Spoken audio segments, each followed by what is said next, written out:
بسم اللہ الرحمن الرحیم الحمدللہ رب العالمین وصلی اللہ علی محمد وآلہ الطاہرین۔ موضوع گفتگو قربانی اور ہماری اس گفتگو کا عنوان ہے حلال گوشت جانور کے وہ اجزاء یا وہ حصے کہ جن کا کھانا مکروہ ہے۔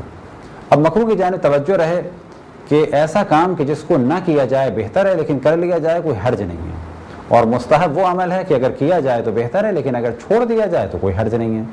ہمارے یہاں عموماً مکروہ کو بھی کچھ لوگ حرام سمجھتے ہیں، اور مکروہ کے ایک اور عرفی معنی ہیں کہ جو پبلک میں استعمال ہوتے ہیں وہ ہیں گھن کے معنی میں، کہ ہمیں کراہت آ رہی ہے۔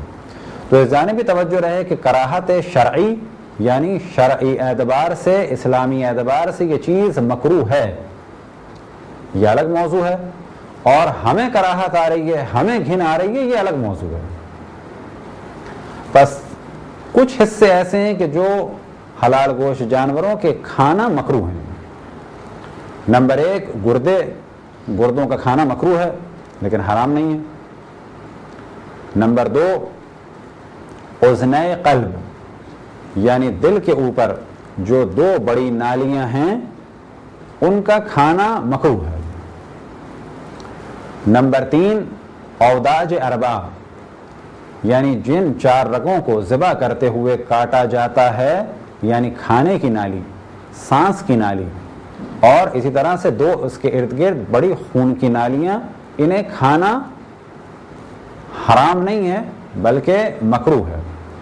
البتہ اگر ان خون کی نالیوں میں خون ہو تو اس خون کو کھانا حرام ہے۔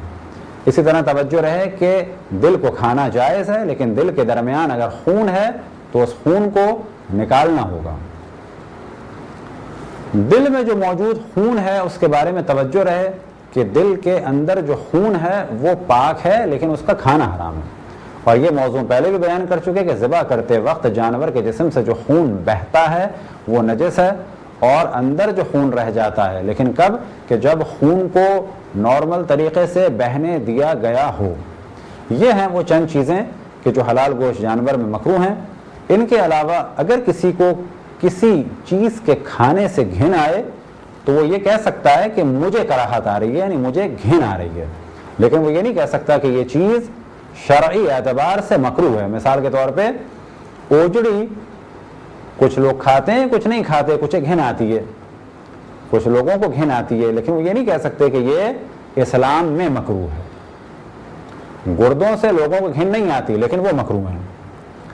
بس مکروہ کے معنی کی جانب توجہ رہے، اور اسی طرح سے مستحب کے معنی کی جانب توجہ رہے، اور عرفی اعتبار سے مکروہ یعنی جسے لوگ عام طور پہ گھن کہتے ہیں اس کی جانب بھی توجہ رہے۔ خداوند تبارک و تعالیٰ سے دعا ہے کہ ہم سب کو مسائل شرعی سمجھنے کی توفیق عطا فرمائے۔ وصلی اللہ علی محمد وآلہ الطاہرین۔